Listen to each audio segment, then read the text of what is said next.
दोस्तों नमस्कार। प्रधानमंत्री नरेंद्र मोदी ने देश से अभी हाल में तेल बचाने की अपील की और बीजेपी नेताओं के लिए ये रीलबाजी का एक मौका बन गया, जहां सिर्फ ड्रामा और जनता को बेवकूफ बनाने की कोशिश की गई। ऐसा मैं दोस्तों इसलिए बोल रहा हूं क्योंकि हकीकत कुछ और थी और देखने को कुछ और मिला। कुछ नेता रिक्शे से चलते हुए दिखाई दिए, रील की अगर बात की जाएगी। कुछ नेता साइकिल चलाते हुए दिखाई दिए, कुछ ने पब्लिक कन्वेंस का यूज करना शुरू कर दिया, कुछ बाइक से और कुछ बस में दिखाई दी। दरअसल दोस्तों अगर बात की जाएगी, वेस्ट एशिया में टेंशन की वजह से global oil prices sky high हो गए हैं और इंडिया 85 to 90% ऑयल इंपोर्ट करता है। इसलिए प्रधानमंत्री नरेंद्र मोदी ने अपील की कि पेट्रोल डीजल बचाओ, पब्लिक ट्रांसपोर्ट का यूज करो, वर्क फ्रॉम होम करो, अननेसेसरी ट्रैवल मत करो। बस प्रधानमंत्री नरेंद्र मोदी का इतना कहना था कि बीजेपी नेताओं ने सोशल मीडिया पर वीडियो शेयर करना शुरू कर दिया, जहां पर खुद को एग्जाम्पल बताकर पब्लिक से फ्यूल सेव करने की बात करते हुए बीजेपी नेता दिखाई दिए। और दूसरी तरफ इस बीच जबकि ये सारा ट्रेंड चलता हुआ दिखाई दे रहा था, इस बीच खबर सामने आते हुए दिखाई दी कि भारत पेट्रोल के दाम बढ़ा दिए। दोस्तों आपको ये भी बताना चाहूंगा, जबकि प्रधानमंत्री नरेंद्र मोदी की ये बात सोशल मीडिया पर तैर रही थी, बीजेपी नेता लगातार रील बना रहे थे, तो इस बीच महाराष्ट्र के सीएम देवेंद्र फडणवीस भी फ्यूल सेविंग रेस में शामिल हो गए, सामने आते हुए दिखाई दिए और अपनी बुलेट निकाली। लगा कि अब कुछ दिन सीएम साहब बुलेट से चलेंगे, तेल बचाओ अभियान का कुछ दिन हिस्सा बने। मगर देखने को दोस्तों ये मिला कि देवेंद्र फडणवीस की बुलेट रील तक ही रह गई, क्योंकि जैसे ही बुलेट की रील सोशल मीडिया पर आई, वैसे ही देवेंद्र फडणवीस भी बैक टू अपनी कार जाते हुए दिखाई दी। वीडियो आप ये देख सकते हैं। और सिर्फ एक कार नहीं, पूरा काफिला, जैसे कि एक नॉर्मल सीएम का काफिला चलता है, कहीं से भी इस काफिले में एक कार की भी कमी आपको नहीं दिखाई दी। दोस्तों अब विपक्ष के नेता और साथ ही साथ जनता इस वीडियो को शेयर कर रही है और सवाल उठते हुए कई दिखाई दे रहे कि क्या बुलेट एक दिन में खराब हो गई? क्या बुलेट से चलना सिर्फ कुछ घंटों का दिखावा था? क्या फ्यूल सेविंग की भी जिम्मेदारी सिर्फ जनता के ऊपर बीजेपी सरकार ने डाल दी गई? दोस्तों साफ शब्दों में कहें तो ये सिर्फ एक दिखावा था और इस दिखावे में नितिन गडकरी ने अपना नाम सबसे टॉप पर लिखवा लिया। नितिन गडकरी की ये वीडियो सामने आते हुए दिखाई दी। नितिन गडकरी ऐसा लगा कि प्रधानमंत्री नरेंद्र मोदी की बात मानकर अब पर्सनल कार नहीं बल्कि बस से चल रहे हैं।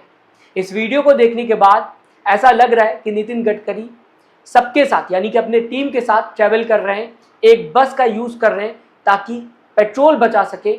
मगर दोस्तों आजकल हर कोई कहा जा सकता है मोबाइल यूज करता है, कैमरा यूज करता है। किसी ने नितिन गडकरी के बस की वीडियो बनाई जहां पर साफ देखने को मिल रहा है कि कार के जगह बस है, वरना काफिले में कार्स की कोई कमी नहीं है। उनके बस के पीछे कई कार्स का कन्वे साफ देखा जा सकता है। इस वीडियो में पूरी सड़क बंद है, ट्रैफिक रोक दिया गया है ताकि नितिन गडकरी का ये सादा जो यात्रा है वो आराम से जा सके, जिसमें नितिन गडकरी बस से चल रहे हैं, जिससे कि वो अपने पूरी टीम को बस में लेकर चल सके। कहा जा सकता है शायद यही मैसेज देने की कोशिश की गई, बल्कि इससे अच्छा होता कि नितिन गडकरी दोस्तों कार से ही चलते। शायद इसको ही दोस्तों पॉलिटिक्स कहते हैं। प्रधानमंत्री नरेंद्र मोदी ने पेट्रोल और डीजल बचाने की अपील की तो बीजेपी नेताओं ने इसको रीलबाजी का एक मौका समझ लिया, एक अवसर समझ लिया। अब दोस्तों सिर्फ ये एक दो नेता की बात नहीं है, और भी कई नेता हैं जो रीलबाजी करते हुए दिखाई दिए। राजस्थान के सीएम भजनलाल शर्मा ईवी बस में दिखाई दिए, दिल्ली के मिनिस्टर साइकिल पर इवेंट में पहुंचते हुए दिखाई दिए, यूपी में बीजेपी एमएलए रिक्शा पर चलते हुए दिखाई दिए और कुछ नेता रिक्शा से चल रहे थे, उस रिक्शा के पीछे उनकी कार भी चलते हुए दिखाई दी। और ऐसे में सवाल यह है कि अब जब कार आप लेकर रिक्शे के पीछे चली रहो और वो कार खाली है, तो कम से कम उस कार से ही चल लो, फर्जी की क्यों ही कार चला। कुछ साइकिल से चलते हुए दिखाई दिए और बाइक से आगे उनके लोग उनकी रील बना रहे। मतलब आप साइकिल से चल रहे हो और फ्यूल इसलिए खर्चा कर रहे हो ताकि आपकी वीडियो बन सके। और इस बीच दोस्तों सबसे बड़ी बात तो ये भी है कि प्रधानमंत्री नरेंद्र मोदी ने लोगों से विदेश यात्रा ना करने को कहा और उसके बाद खुद विदेश यात्रा में चले गए। दोस्तों इस बीच आपसे ये भी कहना चाहूंगा कि सच ये भी है, मिनिस्टर और सीएम के लिए सिक्योरिटी में चलना बहुत ही ज्यादा जरूरी है, मगर लीडर्स को भी जेन्युइन एग्जाम्पल सेट करना चाहिए जो फेक ना लगे, या लीडर्स उसको कम से कम कुछ दिन तक तो फॉलो कर सके।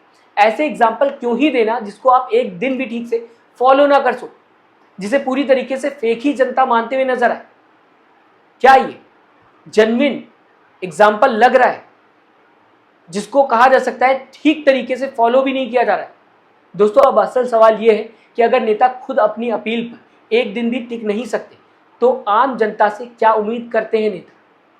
क्यों जनता से उम्मीद की जाती कि वही सब कुछ करेगी? ये पेट्रोल बचाने का जेन्युइन एफर्ट था या फिर ये कहा जाए पब्लिक के सामने रीलबाजी का ज़्यादा अच्छा मौका था, या सिर्फ पब्लिक को बेवकूफ़ बनाने वाली रीलबाजी और फोटोबाजी करते हुए बीजेपी नेता नजर आए?